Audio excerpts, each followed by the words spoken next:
Hello and welcome to our webinar today, the biggest trends in the 2025 State of IBM Security Study, brought to you from Fortra. So as we get started, I want to let you know we are going to be recording today. So if you do have to step away or can't attend the whole thing because you're all busy, don't worry, you can go back and watch the recording later on. And if you have any questions, feel free to drop those in the Q&A section. And we'll try our best to answer those as we go. And if we are not able to, we'll follow up with you after the webinar today. Really appreciate you joining us, and let's get started. All right. I'm one of your speakers today. My name's Sandi Moore. I'm a senior solution engineer here at Fortra. I've been working on IBM for 20 plus years in multiple roles, mostly focused on security though, and really have been able to learn a lot. And customers, you guys have shared so much information with me over the years. It's invaluable, and I really appreciate that. But I'm excited today to introduce my colleague Amy Williams, if you please. Hi, Sandi. I'm really excited to be able to do the State of IBM Security Study with you again this year. I think we've got some interesting results and some trends. I've also been working on the platform for more decades than I like to mention anymore, and anywhere from a user and all the way to running a shop with a number of LPARs. So security has definitely been my focus, though, these last 12 years. Awesome. And Amy, we have a pretty cool designation, don't we? We did. We both were able to achieve IBM champion this year. So this is my second year, and I believe this is your first year, Sandi. So congratulations on that. Sure. Yeah, thank you. I think it's pretty exciting. So, this is a platform that's near and dear to both of our hearts, and securing it, of course, is going to help it continue on in the future with the best results we can get. So let's talk about the security study itself and really what are we looking for here.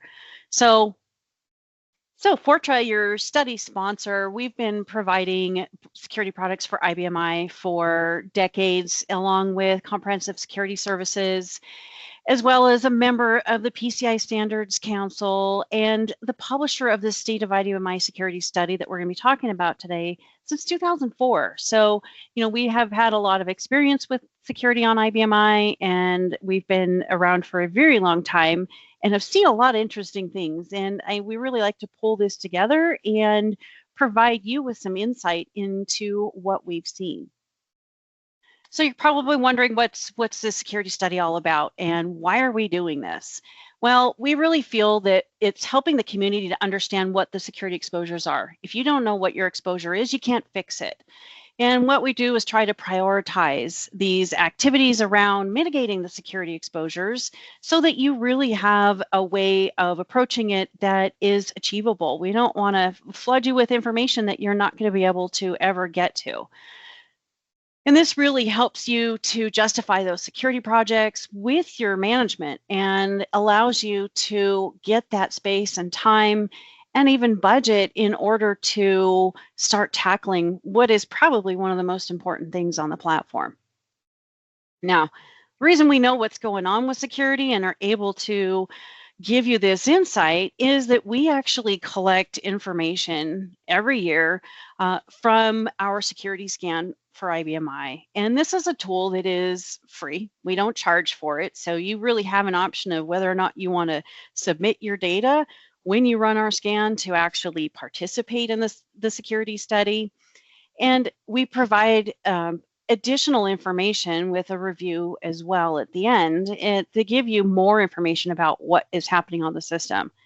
This tool is not a granular review. This is not something that your auditors or regulators are going to be able to use to understand what your security posture is, but it's for you to understand what's happening, that 30,000-foot view to step back and say, hey, what's going on with our security? So that's our first big data set. And this is something we've been doing for, I think it's 24, 25 years now, collecting this information and providing the study. However, we decided to add a little bit more information to it. Amy, why don't you tell us what's going on there? Yeah, so 2 years ago, we decided to bring in the additional information from our longtime customers that have us doing deep dive reviews of their system. So, where the security scan is a great place to start because it gives you that first brush look of where your system sits. The risk assessment that we do really does that deep dive and goes into that granular information about exactly what those configurations are, who those user profiles are that you probably want to pay more attention to, what system values you should really be paying attention to beyond what the security scan does. So it's another offering that we have. We do focus on all of the best practices, right? So we really kind of took the best of the best. So from NIST, CIS, ISO, and PCI to be able to create what our best practice recommendations are for you. And then we give you the actual steps to be able to remediate those things. And that's when you can really make your choice about doing it on your own through those steps or asking us to help you along that journey. Awesome. Yeah. And I think combined it's a great set of information. And I think we've been able to see over time this shift in attitude around it. And I think that our IBMI marketplace survey that Fortra does every year alludes to that as well. The top 5 concerns year over year has been cybersecurity. And 2025 was no different. 77% felt that cybersecurity was in their top 5. So this is something that is a big deal. And if we look at the year over year, 9 years in a row, IBMI cybersecurity concerns have been number 1. And so this is something that is unavoidable. And we're going to talk about more about what we're seeing and if there's really been movement in these areas. And certainly with it being number one year over year, the specific concerns within the cybersecurity space kind of ebb and flow, but we've seen more and more that the exit point security is coming out on top. And that's really because that's how you can control and protect your system from the outside. So IBM builds in a lot of levers and switches that you can throw to secure your system. But one of those things that they don't build in is those exit points and the ability to be able to shut them off without having a third party product. So people are paying more attention to that. They're also really looking at the special authorities. And I think we're going to talk more about that later on in the webinar about how people are paying attention to those privileged users. And then compliance reporting, which is near and dear to my heart. I have worked with auditors in all sorts of capacities, and being able to have accurate reporting, knowing what's going on your system, being able to reflect that in detailed reports as well as high-level reports for your auditors is becoming more and more requests that we're getting from customers. So I think that was really reflected in the results of the marketplace survey. Amy, too, I think I feel like there's been a shift where I'm seeing more internal audit requirements, that more companies are kind of taking that approach of, yes, we don't have any government entity or external force telling us to audit, but I'm seeing them actually start to take it on as an internal process as well. And certainly with the effects of the published incidents that are out there, which I don't think we can get away from, right? Yeah. More and more all the time. The one that I thought would be higher this year was the antivirus and ransomware protection concerns. This still affects IBMI, and I think there's still some perception out there that the IBMI is immune, and it's not. So I know we're going to talk more about that too. Definitely. All right, so 20 years later, we see all of these results of marketplace surveys. We're talking about security being so important, and it's one of the biggest concerns. But we're still seeing that there's some work to be done. And really, I think we need to examine why and what is potentially the main inhibitor to getting to this better IBMI security. And Amy, maybe you can kind of talk through this with us so we can understand a little bit better. Yeah, so I mean, certainly time's always going to be the number one, right? And I used to work with someone who would famously say security is number 10 on my 5 item list because it always seemed like security was an afterthought. And it's still that way where operationally you're making sure that the system is up and running and the applications are going. And yeah, I'm going to secure that later. Yeah, I'm going to address that later. Oh, there's PTFs that I got to put on. I'm going to get to that later. So not only do we have that restriction of resources, right? Whether it's staffing resources or just time, we also have a misperception that we don't really need to take care of it right now because the IBMI is secure. And it is securable. And I would say it is still the most securable type of server out there and platform.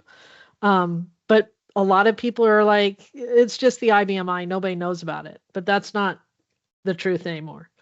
Um, I talked about resources. So not only is it, number of resources, but it's the skill sets that are out there. We're seeing a real constraint on the staffing that's out there. Retirements are becoming real. What's encouraging, though, that I am seeing is new pipelines in some of the schools where they're actually educating on IBMI, and we're getting some new blood, I'll say, in the IBMI community, which is really exciting. Um, One of the things that people bring up to me though is like, oh, I don't need to do exit points. We've got a firewall. It's behind the firewall. Nobody can get to it.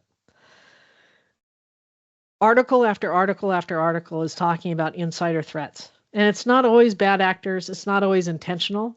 A lot of times that insider, it is an oops, I'll say, right? So the reliance on the firewall is a comfort no more when you're inside your 4 walls, because you've got to realize that credentials that have been compromised or users that just aren't paying attention can be a real risk to your system. And then I don't know any customers anymore, Sandi, really, that are green screen only Very and few. haven't Very broken few. out into Yeah. the web. Yeah. Yeah. And you may not be externally facing, but you still have users that have access, you know, for sure. I think that there's definitely some more awareness. I think that, when we talk about the insider threat and the users that compromise their credentials, the threat actors are getting more sophisticated and they are getting better at tricking people into giving information away.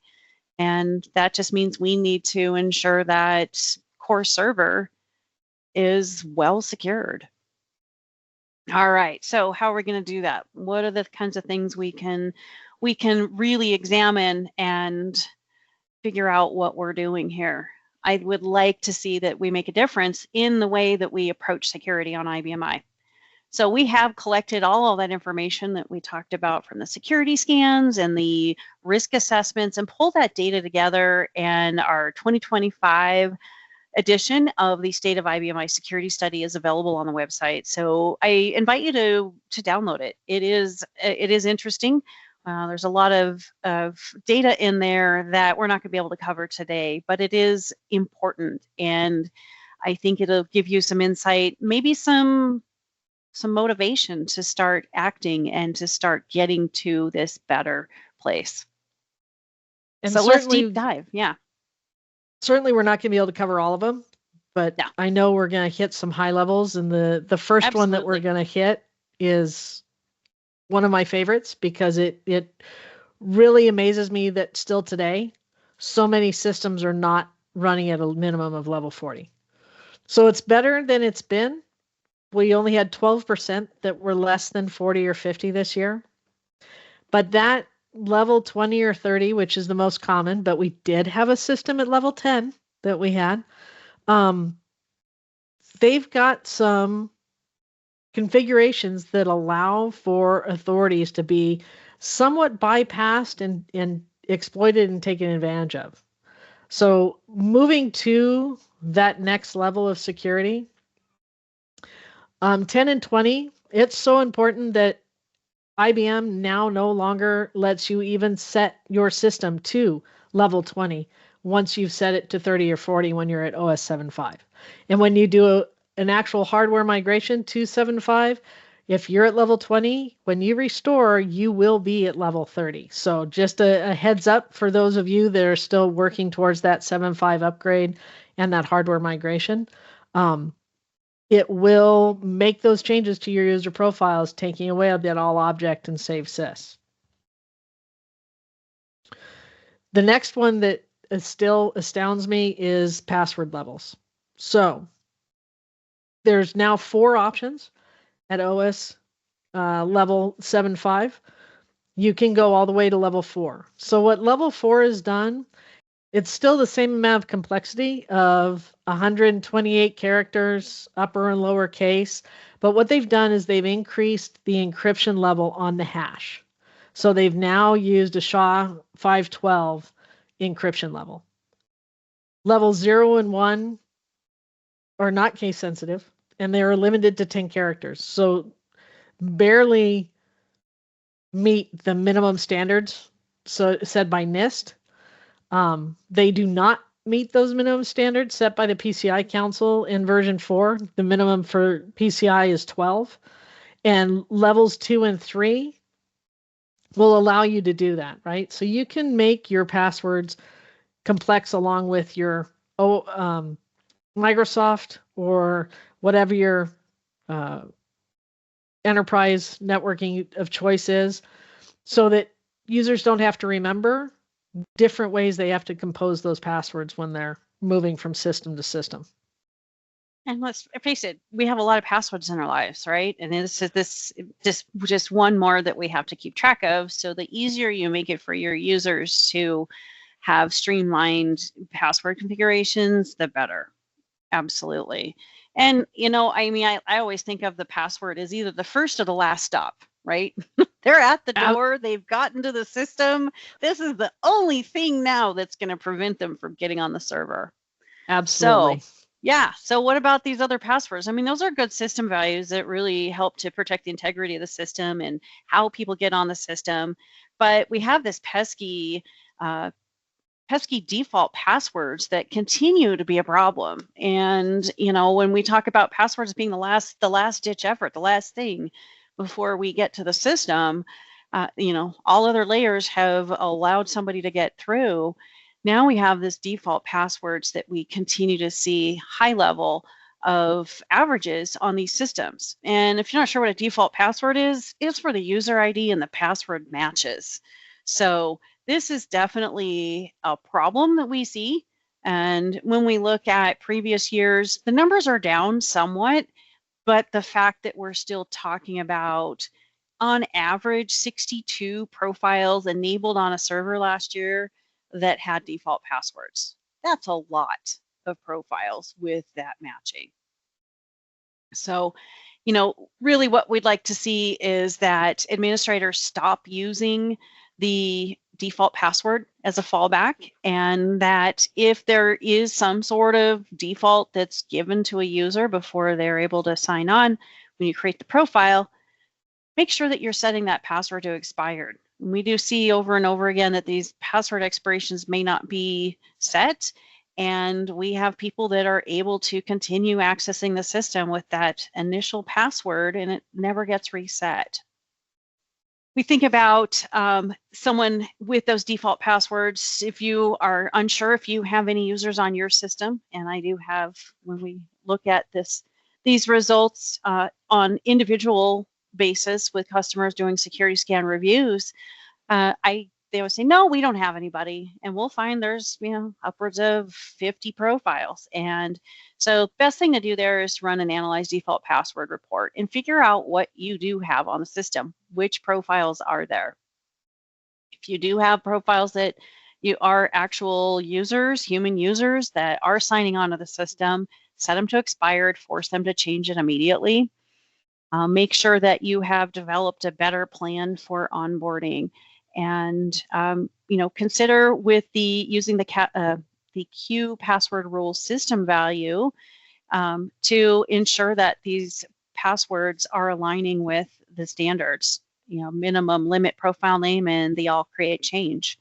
And that way you're not going to have this issue with default passwords.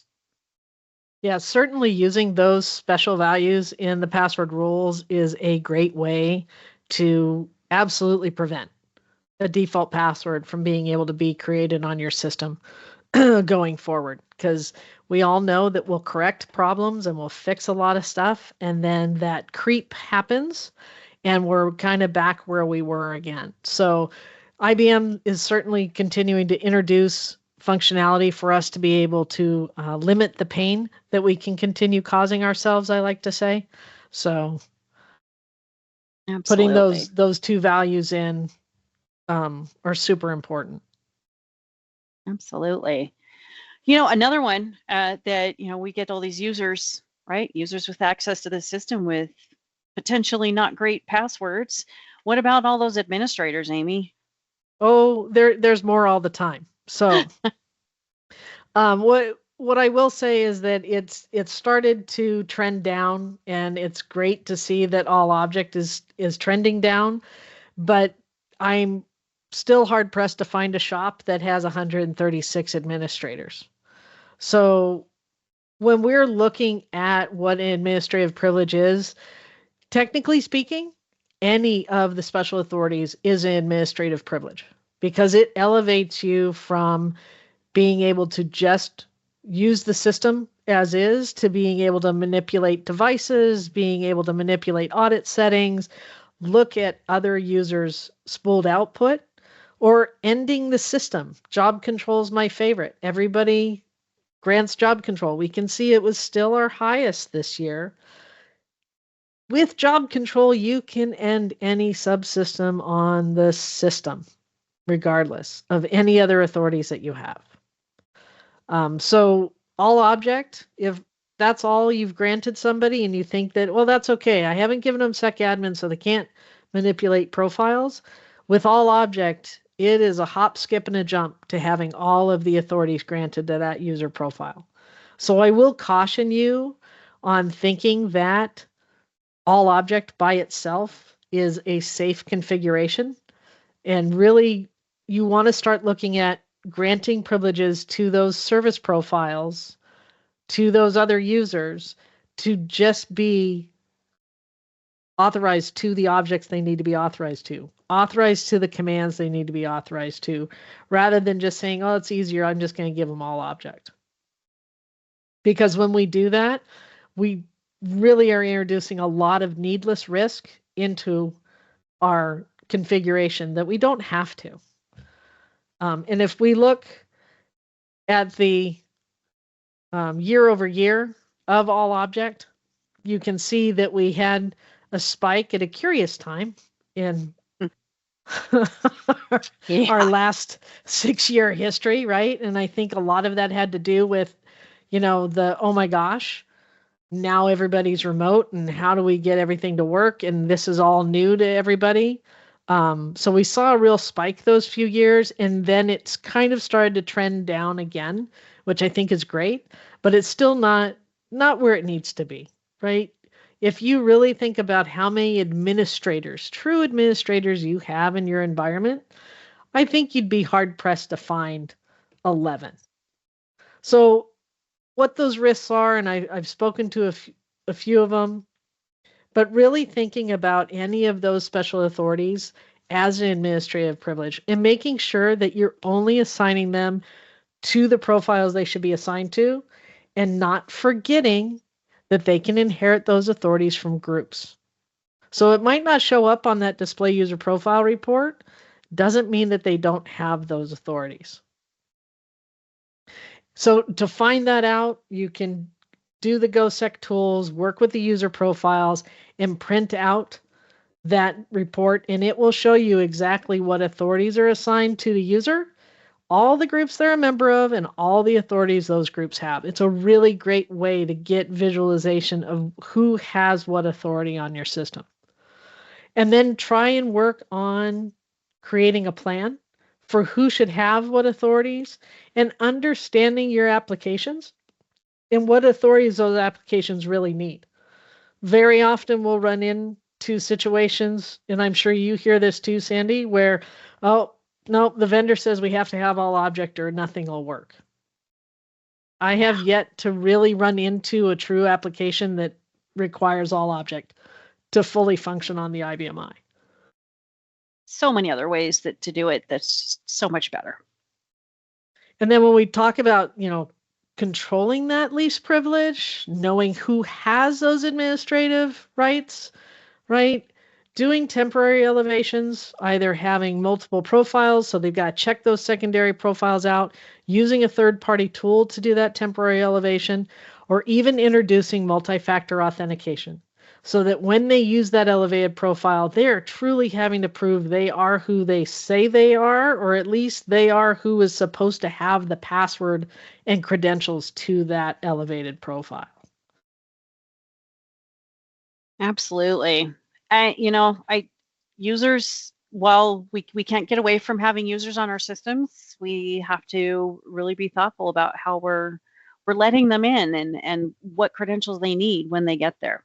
Absolutely. That actually kind of leads to the next metric that we were looking at for 2025 State of IBM Security Study, and that's exit programs. So we've talked a lot about it, the integrity of the operating system, security level, how users sign on to the system with the passwords, whether they're good or bad, not great, and then what kind of special authorities they have once they get there.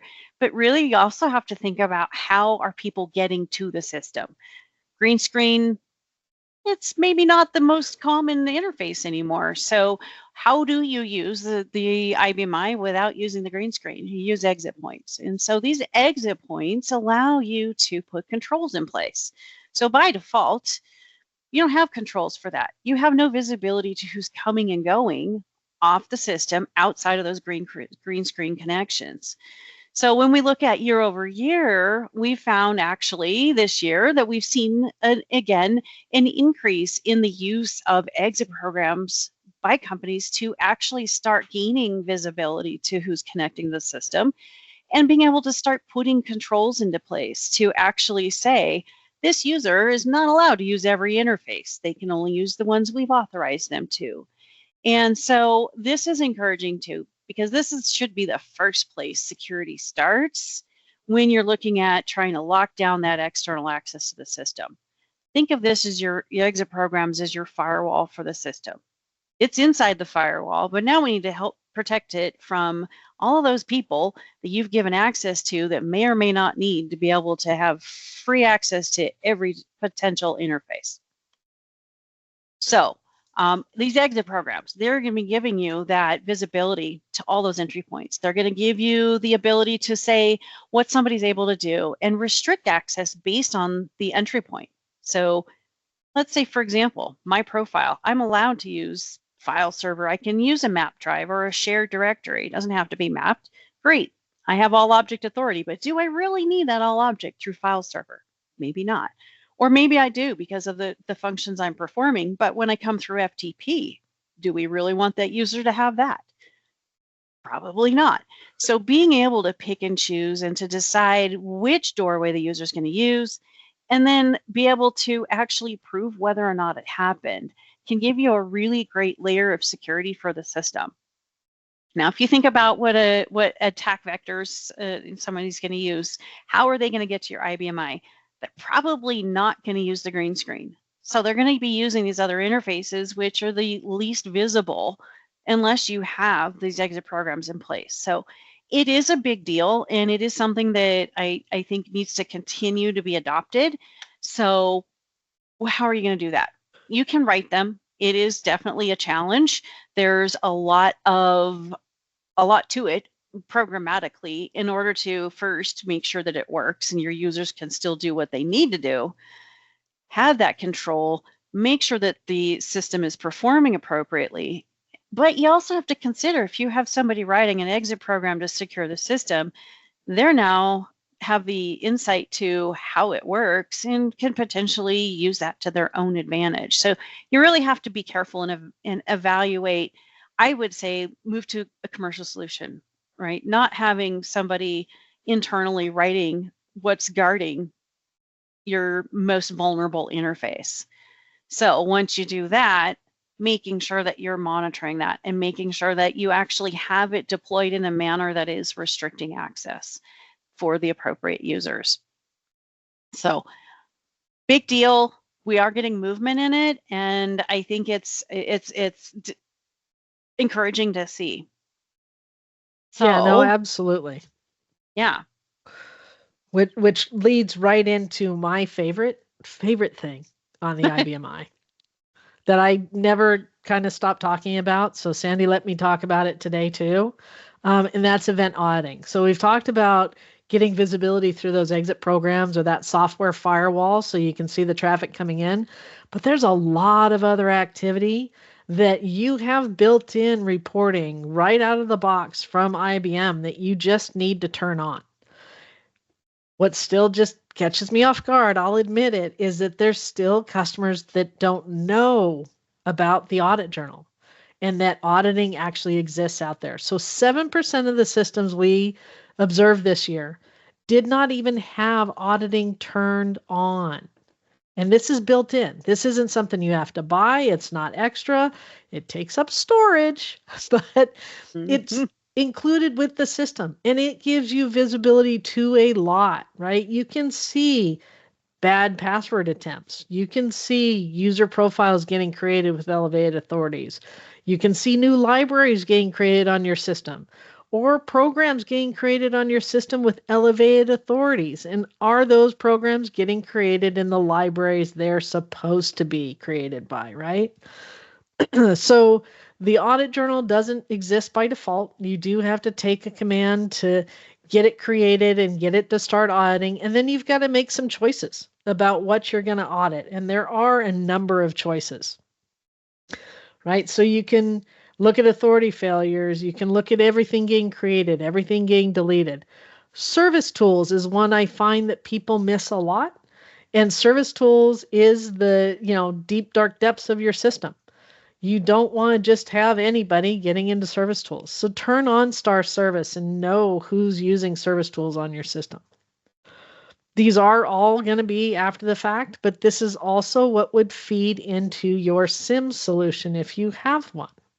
So those plans of action, what you want to do with the audit journal, once you have it in place, you want to start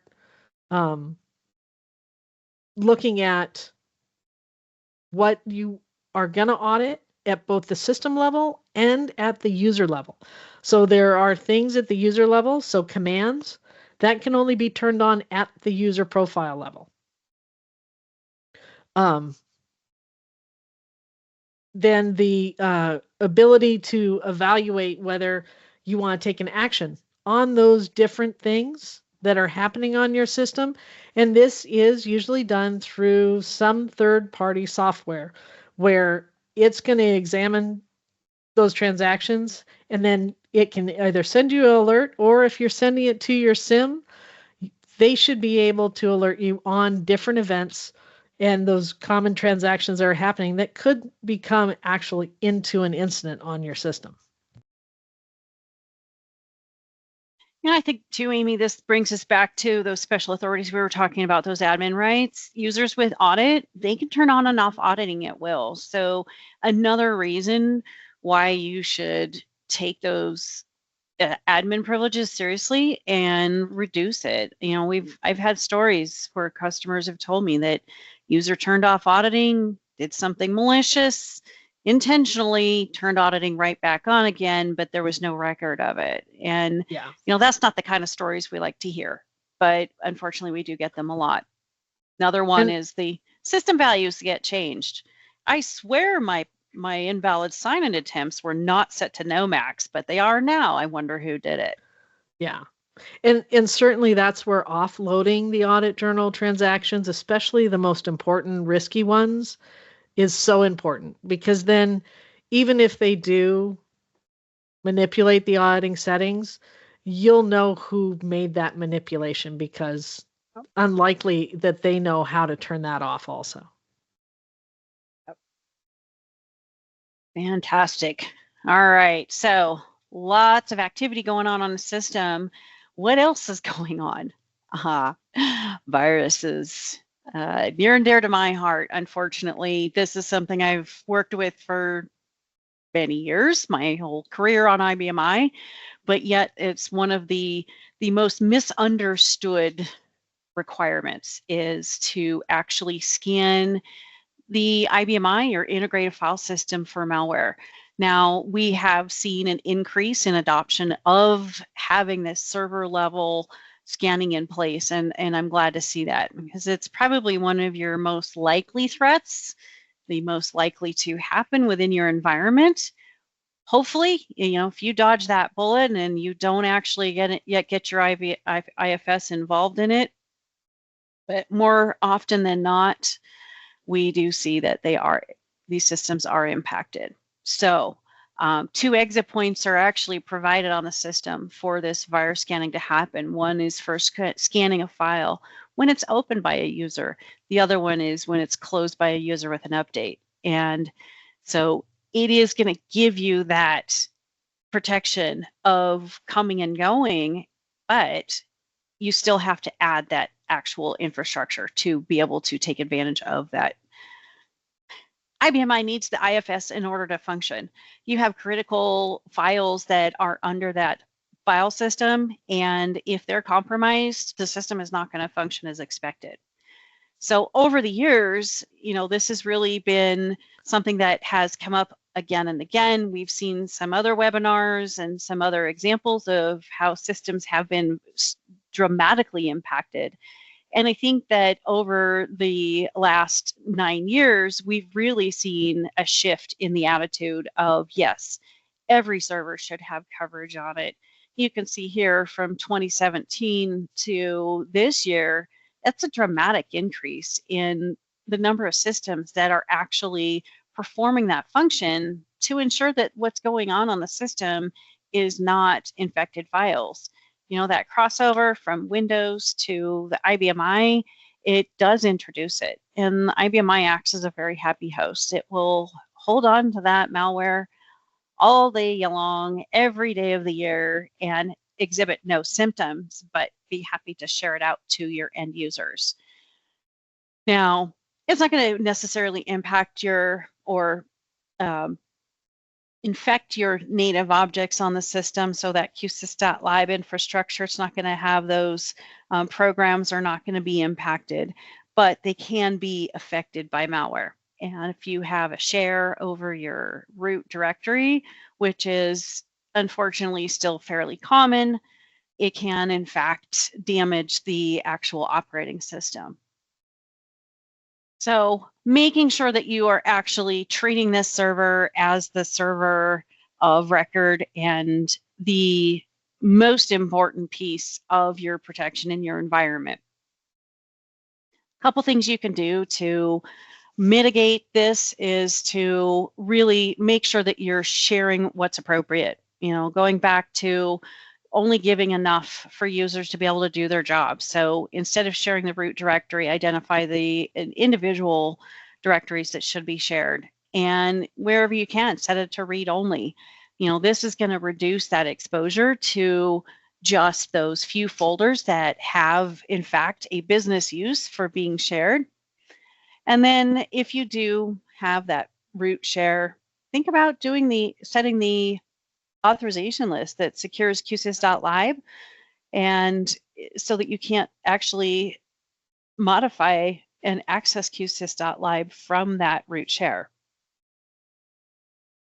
Native virus scanning is going to give you the protection to be able to tie into that system value and the exit points to be able to not only scan those files, but also quarantine and take them out of the directories accessible by your users. And then, of course, layering that with your exit program so that you can actually control who is able to use the file server to access these shares. Not all users need access to everything. And so, ensuring that you have addressed that is going to make this system, this platform, even more secure for the future. All right, so a lot of things we covered. There's a lot of data points that we didn't cover. So make sure you download that State of IBM security study to look at what we do have, what we have seen and what we are seeing still. Minimum password lengths, inactive profiles. We get a lot of that. We get invalid sign-in attempts that are not limiting what users can do. And so, there's still a lot of work, but I think overall we're encouraged by the fact that there is progress, but there's a lot to think about. And certainly security is not a checkbox, right? And I think the scan along with the risk assessments, along with the study, really kind of brings all of those things out, that it's a ongoing plan for improvement. And the CIS benchmarks, which were introduced a number of years ago, I don't even know how many now, have really made it easier, I think, for a lot of not necessarily IBMI-centric shops to be able to get a good handle on how their IBMI should be configured. And we use these along with the ISO 27001, NIST, PCI. We use all of these to build our recommendations, but I have to say that getting those CIS benchmarks, downloading them, and comparing your system to them is a great place to start. If nothing else, we've got at least 3 takeaways that we're hoping that you will be able to get out of today's session. Number 1, the threat of a security incident isn't going away. It's not getting easier. It's not reducing. The number of incidents that are being reported every year is just continuing to go up. And every available way for people to access your system is going to be out there. It used to be that administrators would say, oh, nobody knows about our IBMI. They'll never figure it out. Our users won't be able to do that. And then came along Google, and then most recently, all of the different AI help bots, I will say, are out there, right? Without naming any specific ones. But you ask any of them about IBMI, how to do certain things on IBMI, and I think you'd be a little surprised at how much information they're willing to give away. So it makes it really easy for a novice to be able to take advantage of some very simple misconfigurations. Secondly, realize that your IBMI is the most secureable server I believe that there is. There are lots of built-in, what I'll refer to as levers and switches, that you can take that will help you secure your system without a lot of external cost. But there are also things that you'll want to bring in third-party products for to do some of the heavy lifting for you, right? Expose those exit points and be able to see what's going on and take control of them. Put that software firewall in place. Being able to integrate is what the IBM I was built for, right? That I means integration. So it's an amazing combo being able to have that secure OS that continues to move forward with us, continues to become more secure, along with all of the ways that you can customize that system to work best for you. And, I think the third takeaway is that small changes can make a huge difference. So don't be afraid to make a single change. Wait a little bit, see how things go, make another change. Any progress is worth it. And, there's a lot of information we've thrown at you. If you look at our security scan and you do that with us, you'll discover there's a lot of things to think about. But these little changes can make a big difference in the security of the environment and ensuring that that your system's integrity has been protected. And, it's time. It's a lot of effort and it takes time. But as we've seen, I actually went through all of the old data that we've have from year to year. And I was actually able to identify a system that has done the security scan. We have security scan results from a system. Pretty sure it's the same one and over these 7 years worth of data that they've actually been able to make progress. And it's encouraging because it shows that it's not all doom and gloom, that there is a light at the end of the tunnel, that with a little bit of work and staying on top of it, that you can continue this progress and that you can get to a more secure server. So even when those systems grow, as you can see here from this system I evaluated, is, if the system continues to grow, the number of profiles continue to go up, but they've got that control over the special authorities. They've got control over the command line access. They've been able to address some of those biggest exposures. So take heart, it is possible. You will get there. Just taking a look at it and actually being ready to start working on it is a big deal. You can do it. All right, so lots of different things we can do to help. Security scan, we've mentioned it a number of times, the source of this State of IBM iSecurity data. And this is the free tool where you can run it. You can get that big picture, 30,000 foot view of what's happening on your system and get a review so you can actually talk with us and understand really what you're seeing. Why do we care about it? We've talked a little bit about a lot of these things already, but looking at it real life on your system to actually understand where you're at so you know where you need to go with it. Yeah, lots of different things we can do to help. And whether it's looking at those vulnerability assessments, doing the auditing of what's happening on the system, intrusion prevention and detection, encryption for that sensitive data that's sitting out there, virus protection, which I tend to carry on about a lot, the identity and access management, the security policy. I mean, there's so many different things that we can do there, which is going to be tools that help you. But to Amy's point, professional security services. What are you guys going to do there, Amy? Well, we're certainly here to partner with you and along your security journey, and we've got a number of different offerings. So everywhere from the deep dive risk assessment that we mentioned at the beginning, right, where we really deep dive into the configuration of your system and exactly what those most risky configurations are, to a monthly service where you can talk to us throughout the year. You can get almost a monthly status report on where your system sits on 15 different metrics. And then that also includes that risk assessment. If you're trying to eliminate passwords, which we kind of harped on a little bit, Sandi, going down that single sign-on path so you can eliminate passwords is a great step.